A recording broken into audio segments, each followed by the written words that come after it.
안녕하세요. 선교학 개론을 강의할 이명준입니다. 오늘은 제6강 성도와 선교, 세상을 변화시키는 그리스도인에 대해서 여러분과 함께 나누겠습니다. 선교학자들은 20세기를 텐트메이커의 시대, 즉 자비량 선교사의 시대라고 이야기합니다. 21세기를 위대한 평신도 선교사의 세기가 될 것이라고 예언하고 있습니다. 오늘날 전 세계 국가들의 절반 이상이 분포해 있는 북위 10-40 창문 지역, 10-40 윈도우 지역의 미전도 종족들의 경우는 80%에서 90% 이상의 지역에서 목사나 선교사 같은 소위 사역자들의 입국을 환영하지 않습니다. 그리고 이 사람들의 입국이 제한됩니다. 하지만 전문 직업인들에 대해서는 제한 없이 문을 열고 있습니다. 국내 사정도 마찬가지입니다. 우리나라를 포함한 대부분의 많은 국가들이 자유와 민주화가 추진되고 시민의식이 함양되면서 맹목적인 성직자주의는 쇠퇴하고 평신도 지도자들의 헌신과 활동의 중요성이 점진적으로 증대하고 있습니다. 그렇다면 이렇게 위대한 평신도 선교사의 역할을 감당하고 있는 사람이 성경에 있을까요? 예, 성경은 창세기 39장에서 위대한 평신도 선교사로서 요셉을 소개하고 있습니다.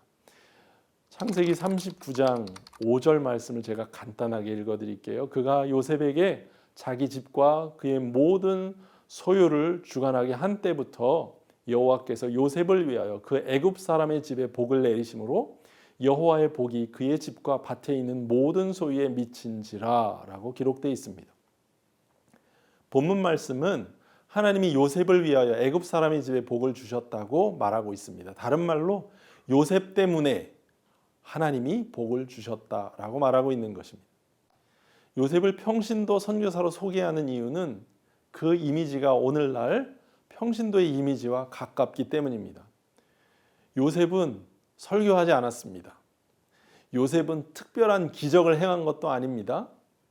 다만 집안의 관리자로 시작해서 그 후에는 억울한 일을 당해서 감옥에 갇혔을 때 감옥의 총무로, 그리고 나중에 꿈을 해석한 후 나라의 총리가 되었습니다.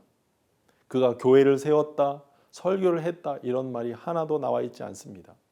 39장 4절에 요셉이 은혜를 입었다라는 단어가 있는데요, 이는 다른 말로 신임을 얻었다라는 표현입니다. 신뢰를 얻었다. 성도가 직장에서 신임을 얻는 것은 매우 중요합니다. 보디발이 요셉을 신임하였기에 그 집안의 모든 것을 맡겼습니다. 요셉은 보디발의 집에 있든지 억울한 감옥살이를 할 때든지 그에게 동일한 일이 나타났습니다. 그것은 신임받는 일이었습니다. 요셉은 한결같았습니다. 그의 태도는 일관적이었습니다. 그렇게 그가 일관적 태도를 유지할 수 있었던 이유가, 또한 보디발 아내의 유혹을 물리칠 수 있었던 이유가 39장 9절에 나타나는데요. 이렇게 기록하고 있죠. 이렇게 고백하고 있죠. 그런즉 내가 어찌 이 큰 악을 행하여 하나님께 죄를 지으리이까. 그는, 요셉은 하나님 앞에 범죄할 수 없었습니다. 언제나 하나님 앞에 살고 있었다라고 생각해 왔습니다. 사람 앞에 행하는 것이 아니라 하나님 앞에 살고 있었다라고 생각했기에 그는 평신도 선교사의 삶을 살았고, 그리고 신임받는 삶을 살며 세상에 영향력을 끼치는 사람으로 살았던 것입니다. 그렇다면 평신도 선교사는 세상을 어떻게 보아야 할까요? 평신도 선교사가 세상을 어떻게 보아야 할까라는 말씀을 나누기 전에 제가 한 이야기를 드리겠습니다. 18세기 영국의 정치인이 있었는데 이 사람은 윌버포스라는 사람이었습니다. 그 사람이 예수님의 제자가 되기로 헌신한 후에 노예 무역상을 하다가 회심하여 목사가 된 존 뉴턴을 찾아갔습니다. 이 존 뉴턴은 어메이징 그레이스를 작사한 사람으로 굉장히 유명하죠. 그래서 윌버포스는 존 뉴턴 목사에게 찾아가서 이렇게 말합니다.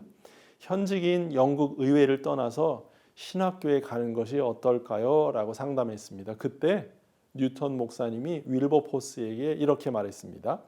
하나님께서는 신학교 소명 이상으로 더 중요한 소명이 있어 당신을 의회로 부르셨는지도 모릅니다. 라고 말해 주었습니다.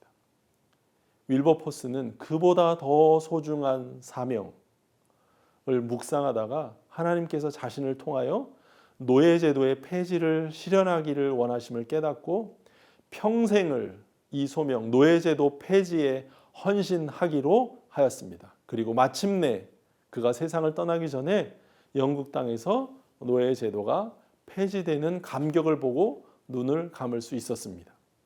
만일 뉴턴 목사가 윌버포스에게 세상적인 정치를 속히 그만두고 주일에 헌신하십시오라고 말했다면 노예제도가 폐지되는데 더 오랜 시간이 걸렸을 것입니다.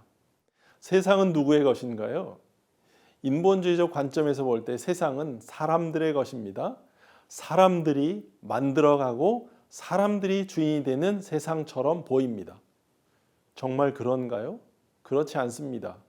우리는 주인을 이야기할 때 소유하고 있는 사람을 주인이라고 말합니다. 혹은 만든 사람을 주인이라고 말합니다. 세상을, 온 세상을 소유하고 있는 사람이 사람인가요? 존재가 사람인가요? 그렇지 않습니다. 온 세상을 소유하고 계신 분은 하나님이십니다. 온 세상을 만드신 분은 하나님이십니다. 사람은 단지 맡겨진 세상을 관리하는 것입니다. 맡겨진 세상을 자신의 것이라고 주장하는 사람은 도둑입니다. 만든 존재가 주인입니다. 세상을 만든 분은 하나님이십니다. 세상을 보는 두 번째 관점은 사탄의 세상입니다. 비판적 그리스도인이 이런 관점을 가지는데요. 비판적 그리스도인들은 세상은 사탄의 세상이라고 주장합니다. 성도가 사랑하지 말아야 할 세상은 육신의 정욕, 안목의 정욕, 그리고 이생의 자랑과 같은 잘못된 것들입니다. 잘못된 가치관, 잘못된 악, 그런 것들이 세상에 있습니다. 하지만 그렇다고 세상이 사탄의 것은 아닙니다.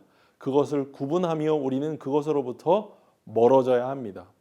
그러나 그것들 때문에, 세상의 악한 것들 때문에 세상 그 자체를 포기하는 것은 안 됩니다. 그것은 별개의 문제입니다.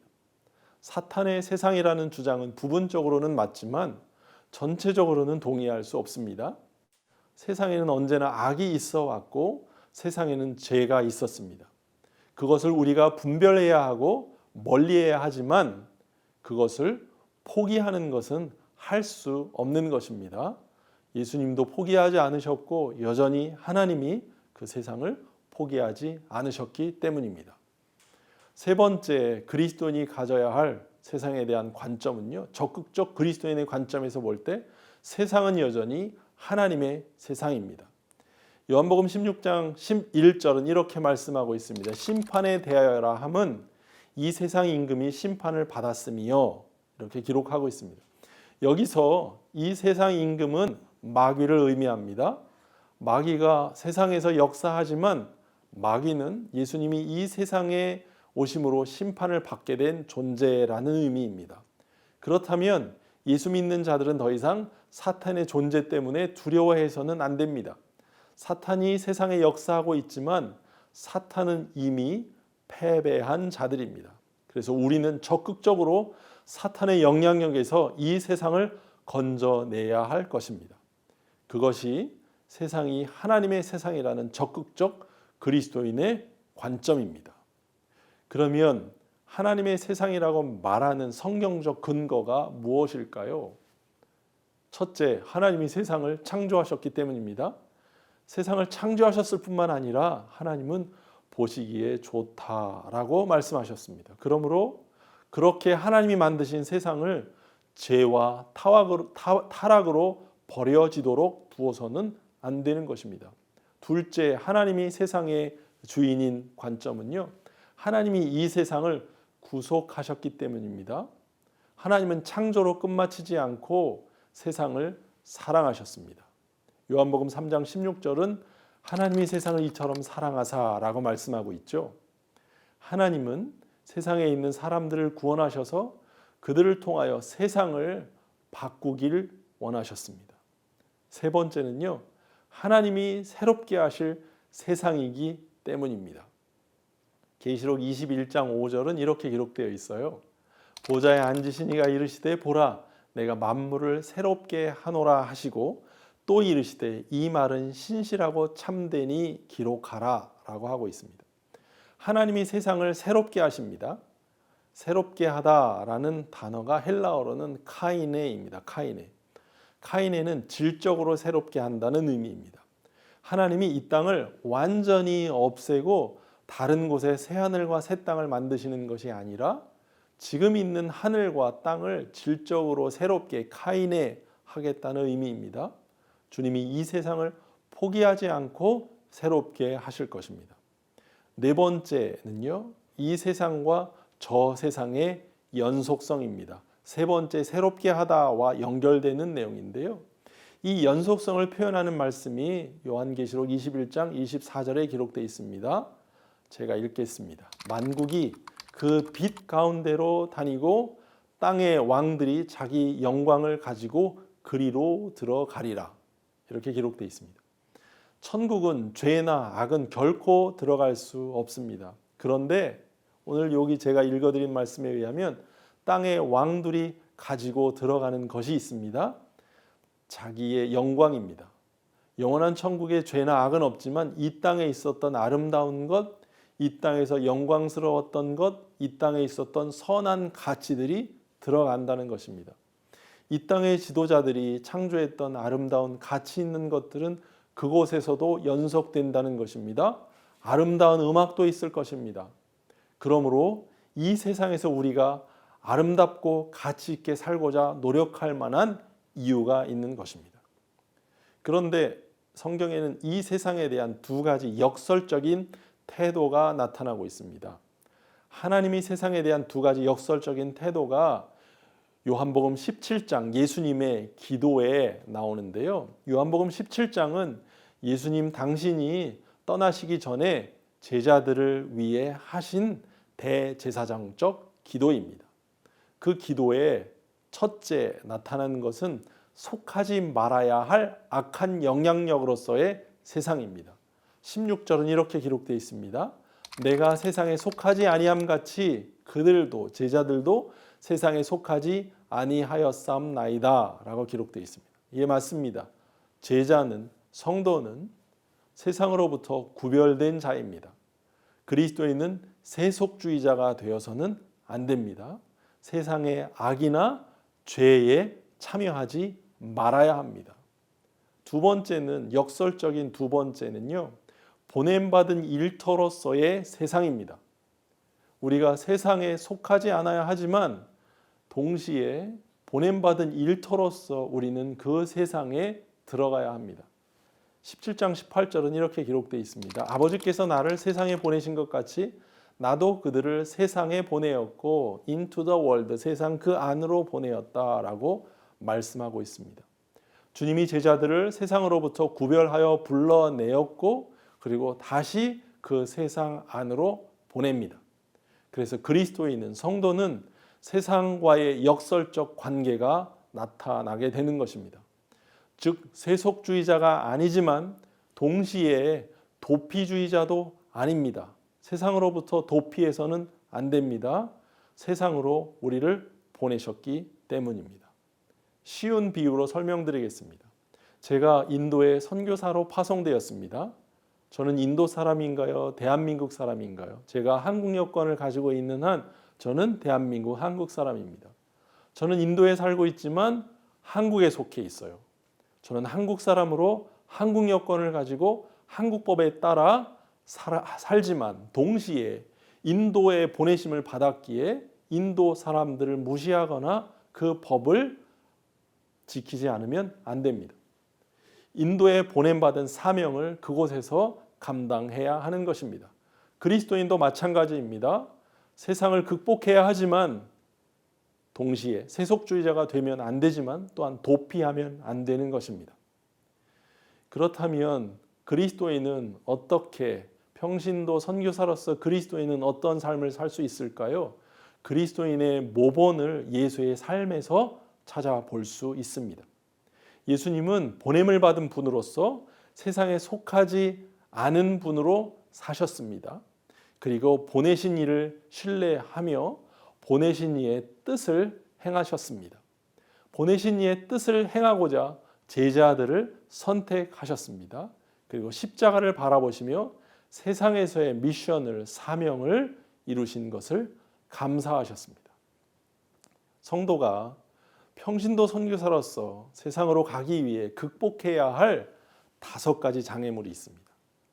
예수님이 사셨던 것처럼 우리가 세상으로 가서 평신도 선교사로서 감당하기 위해 극복해야 할 5가지 장애물은요. 첫 번째, 그리스도 주되심의 협의성을 극복해야 합니다. 우리는 주라는 단어를 너무 좁은 의미로 사용합니다. 교회에서만 주라는 단어를 사용합니다. 교회와 관련된 일에서만 주님의 이름을 부릅니다. 교회 밖에서 우리의 일에 관해서는 주라는 단어를 확장하지 않습니다. 그리스도는 만물의 주님이 되기를 원하십니다. 우리의 일터에서도 주님은 주인이 되기를 원하시고 우리의 가정에서도 주님은 우리의 주인이 되기를 원하십니다. 두 번째 우리가 극복해야 할 것은요. 주의 일의 한계적 의미를 극복해야 합니다. 우리는 주의 일을 말할 때 주님의 협의성처럼 교회와 관련된 일을 할 때만 사용했습니다. 그런데 주의 일을 넓혀야 합니다. 정치인을 위해 기도하는 일도 주의 일입니다. 투표하는 일도 주의 일입니다. 회사를 정직하게 경영하는 일도 주의 일입니다. 주의 일이 많습니다. 그래서 주의 일의 협의성을 극복해야 하고요. 세 번째 극복해야 할 것은 소명의 한계적 적용을 극복해야 합니다. 소명이란 단어를 교회와 관련된 일에만 우리는 사용합니다. 신학교 갈 때만 아닙니다. 우리의 모든 직업이 소명이 되어야 합니다. 그 직업의 장을 통해서 하나님의 뜻을 이룰 수 있도록 우리를 부르시고 보내신 것입니다. 네 번째 극복해야 할 것은요.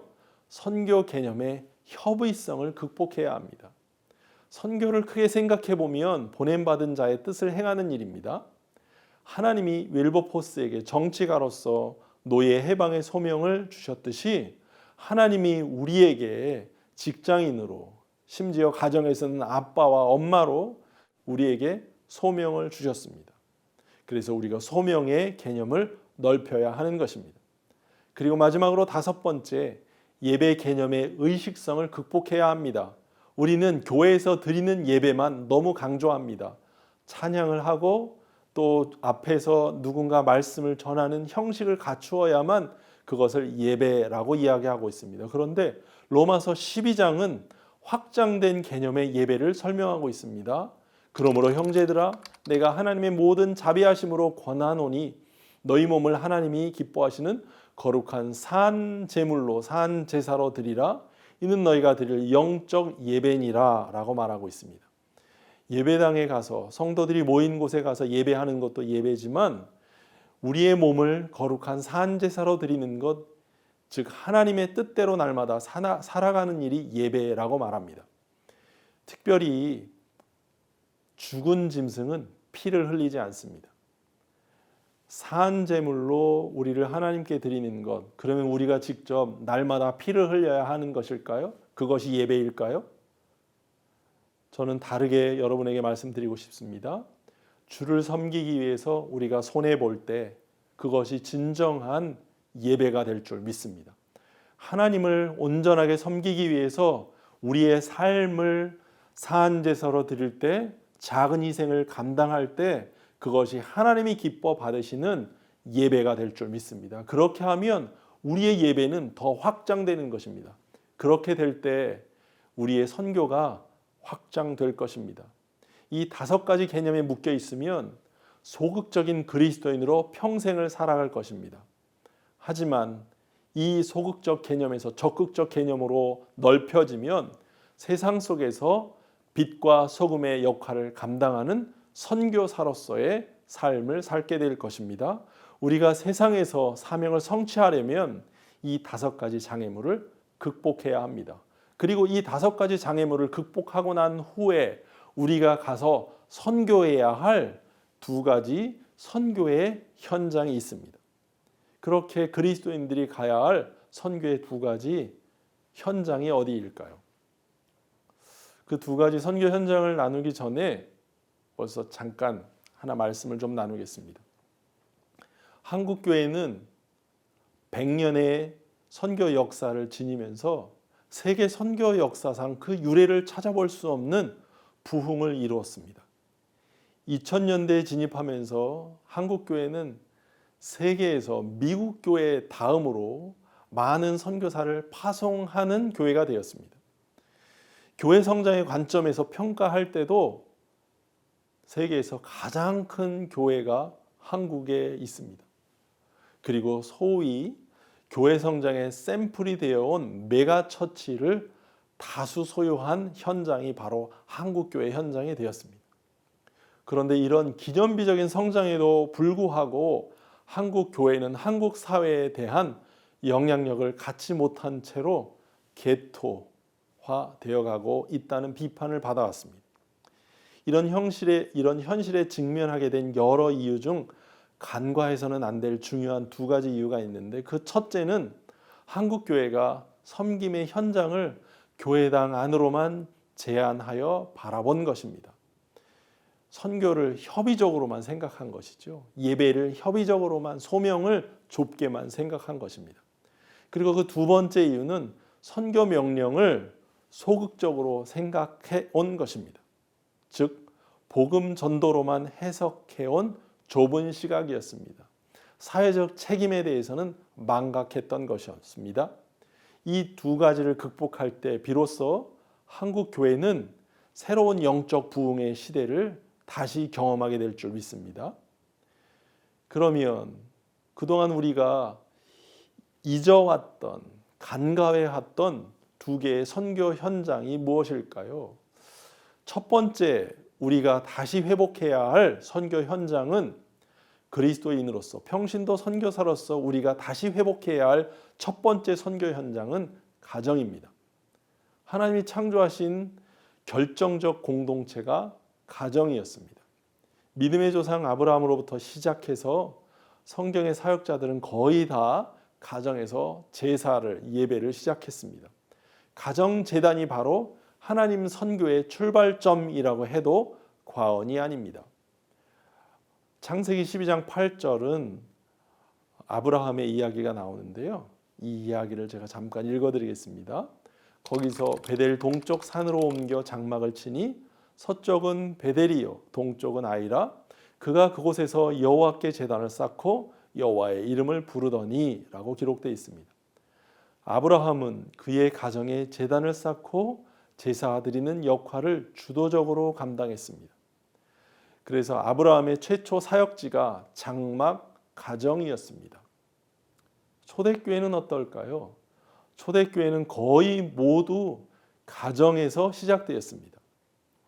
사도행전에서 처음 시작된 예루살렘 교회는 마가의 집에서 모였습니다. 빌립보 교회는 루디아의 집에서 모였습니다. 고린도 교회는 브리스길라와 아굴라의 집에서 모였습니다. 그 외에 많은 교회가 누군가의 가정에서 시작되었습니다. 그런데 이렇게 집, 가정이 선교적으로 중요한 이유는 무엇일까요? 첫째, 교회를 집으로 이해하기 쉽기 때문입니다. 성경에 교회는 하나님의 집이라고 계속해서 등장합니다.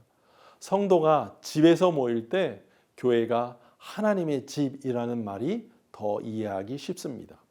둘째 이유는 이웃들과 접촉이 쉽습니다. 컨택하기가 더 쉬운 것입니다. 불신자들을 교회 건물로 초대하는 것이 얼마나 어려운지는 여러분들이 더 아실 것입니다. 더 잘 아실 것입니다.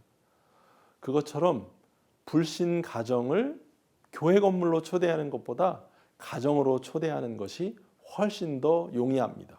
그리고 이웃과의 접촉이 쉬운 곳이 바로 가정입니다. 세 번째는요, 가정과 가정의 연결이 쉽습니다. 커넥션이 쉽습니다. 한 사람이 만나면 서먹하지만 가정과 가정이 만나면 더 많은 일들이 일어납니다. 그리고 그 가정과 가정의 만남이 안전합니다.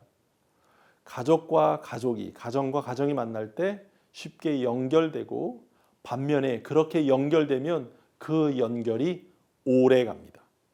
네 번째, 가정이 중요한 것은요, 신앙생활의 모범을 보여주는데 용이합니다. 예수 믿는 사람이 어떻게 부부 생활을 하는지, 예수 믿는 사람이 어떻게 자녀 교육을 하는지, 그리고 어려운 일이 생겼을 때 어떻게 기도하고 극복하는지 본을 보여줄 수 있는 곳이 바로 가정입니다. 신앙생활을 눈으로 보여주고 본을 보여주는 산 교육장이 바로 가정입니다. 다섯 번째는요, 따뜻한 분위기에서 서로를 돌보는 공동체를 형성할 수 있기 때문입니다. 진정한 공동체는 돌봄이 있어야 합니다. 그래서 우리는 그것을 코이노니아라고 말하지요. 돌봄이 없는 공동체는 유기적 공동체가 아닙니다. 소위 공동체를 영어로 커뮤니티라고 말하는데요. 이 커뮤니티라는 말은 삶을 나눈다는 의미입니다. 삶을 돌봐주고 기도를 통해 영적인 필요를 채워주고 이렇게 나누어야 진정한 공동체가 되는 것입니다. 여섯 번째, 가정이 중요한 이유는요, 교회 건축 비용을 절감할 수 있습니다. 우리는 소위 교회를 처음 시작할 때 강대상이 있어야 하고 건물이 있어야 하며 의자가 있어야 하고 시스템이 있어야 된다라고 생각합니다. 그런데 가정에서 교회를 시작하면 이런 비용이 필요 없습니다. 교회를 시작할 비용, 또 교회를 건축할 비용을 절감할 수 있습니다. 초대교회는 3세기까지 교회 건물이 거의 없었습니다. 교회 건물이 생겨난 것은 3세기 이후 콘스탄틴 황제가 기독교를 공인하고 나서부터입니다. 이렇게 첫 번째 선교의 장은 그리스도인 선교사들의, 평신도 선교사들의 선교의 장은 가정이 되어야 하고요. 두 번째 선교의 장은 일터여야 합니다. 일터는 가정 다음으로 많은 시간을 보내는 곳입니다. 한 사회의 문화가 창조되는 중요한 현장이 일터이기도 합니다. 이런 중요한 현장을 관가하고 사탄에게 내주는 실수를 범해왔습니다. 직장이 우리의 가장 중요한 현장으로 회복될 때 하나님의 주권이 우리 사회의 모든 영역 안에서 실현될 것이고, 그리고 세상은 하나님의 나라가 될 줄 믿습니다. 창세기 2장 15절 말씀을 함께 읽어보실까요? 제가 읽어드리겠습니다. 여호와 하나님이 그 사람을 이끌어 에덴 동산에 두어 그것을 경작하며 지키게 하시고, 하나님이 처음 사람을 만드시고 그냥 두신 것이 아니고 사명을 주셨습니다. 어떤 사명을 주셨나요? 에덴 동산을 경작하는 일입니다. 최초의 일을 주셨습니다. 직업을 주셨습니다. 에덴 동산은 최초의 사람에게 일터였습니다. 창세기 4장 16절부터 24절은 가인을 통해 어떻게 문화가 형성되었는지를 보여줍니다.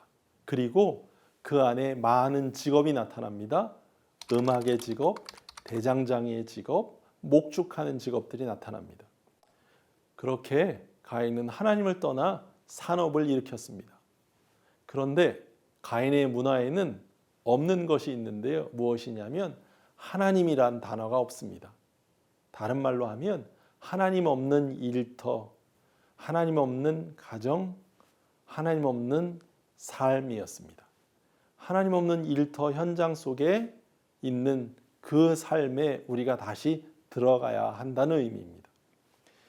이것이 의미하는 바는 일터를 누가 지배하느냐입니다. 하나님이 없는 일터는 사탄의 영역이 되는 것입니다. 이것을 회복해야 합니다. 일터에 하나님의 주권이 다시 회복되어야 합니다. 일터에 누가 들어가야 할까요? 예수 그리스도를 주인으로 모신 우리가 들어가 그 일터에 하나님이 계시게 해야 하는 것입니다. 일터 회복의 성경적 중요성이 있는데요. 사도 바울은 성경에서 이 사실을 계속 이야기하고 있습니다. 에베소서에서 관계들을 계속 이야기합니다. 사도 바울은 에베소서에서 관계들을 이야기합니다. 가정의 인간관계, 즉 아내들아, 남편들아, 자녀들아, 아비들아, 이렇게 관계를 이야기합니다. 그러다가 갑자기 종들아, 상전들아 라고 말합니다. 이는 고용인과 피고용인의 관계를 말합니다. 즉 일터의 상황입니다. 골로새서에서도 마찬가지입니다. 골로새서 3장 22절에 보면 종들아 모든 일에 육신의 상전들에게 순종하되 사람을 기쁘게 하는 자와 같이 눈가림만 하지 말고 오직 주를 두려워하여 성실한 마음으로 하라라고 말하고 있습니다. 무슨 일을 하든지 마음을 다하여 주께 하듯 하고 사람에게 하듯 하지 말라라고 말합니다. 일터에서 제대로 하면 주님이 상을 주실 것이라고 사도 바울이 말하며 그것이 그리스도를 섬김이라고 골로새서 3장 24절에 말하고 있습니다. 제가 골로새서 3장 24절 말씀을 한번 읽어 드릴까요? 이는 기업의 상을 주께 받을 줄 아나니 너희는 주 그리스도를 섬기느니라 라고 말하고 있습니다. 그리스도를 섬김은 교회에서만 이루어지는 것이 아니고 우리의 일터에서도 이루어지는 것입니다. 그렇다면 우리는 선교 현장으로서 일터를 생각하고 일터를 인식해야 하는 것입니다. 일터가 선교 현장이 되게 하기 위해 노력해야 할 두 가지 영역이 있습니다. 첫째, 일터에서 우리는 제대로 살아야 합니다. 평신도 선교사로서, 그리스도인 선교사로서 제대로 살아야 합니다. 탁월하게 일하고 신실하게 살며 그 안에서 주님을 증거해야 합니다. 혼자가 아니라 공동체를 이루어 신우회 같은 것들을 만들어 전해야 합니다. 이미 말씀을 나누었던 것처럼 요셉은 평신도 선교사로서 신실하게 살며 신임을 얻었습니다. 성도가 교회에서뿐만 아니라 직장과 가정을 선교의 장으로 여기며 주어진 선교 명령을 수행할 때 우리는 영원한 주의 나라와 이 땅에서 나라가 임하옵시며 라고 우리가 주기도문을 하는 것처럼 하나님의 나라가 실현되는 사역에 우리의 삶을 헌신하는 평신도 선교사로서의 삶을 살 수 있게 될 것입니다. 한스 퀸이라는 신학자는 이런 말을 했습니다. 사제가 교회에 보냄받은 선교사라면 성도는, 평신도는 세상에 보냄받은 선교사라고 했습니다. 맞습니다. 우리는 세상에 보냄받은 선교사입니다. 마태복음은 이렇게 말하고 있습니다. 너희는 세상의 빛이요 너희는 땅의 소금이다 라고 말하고 있습니다. 우리는 세상에 보냄받은 선교사로 땅에 부패함을 입은 땅에 보냄받은 선교사로 이 땅을 밝히고 이 땅을 썩지 않게 할 책임이 있습니다. 그것이 교회의 사명이며 또한 성도의 사명입니다. 우리가 그 사명을 감당할 때 하나님의 나라가 이 땅에 이루어질 줄 믿습니다. 이 사명에 동참하는 일을 할 때 주께서 우리와 함께 하시며 우리에게 능력을 더해 주실 줄 믿습니다. 감사합니다.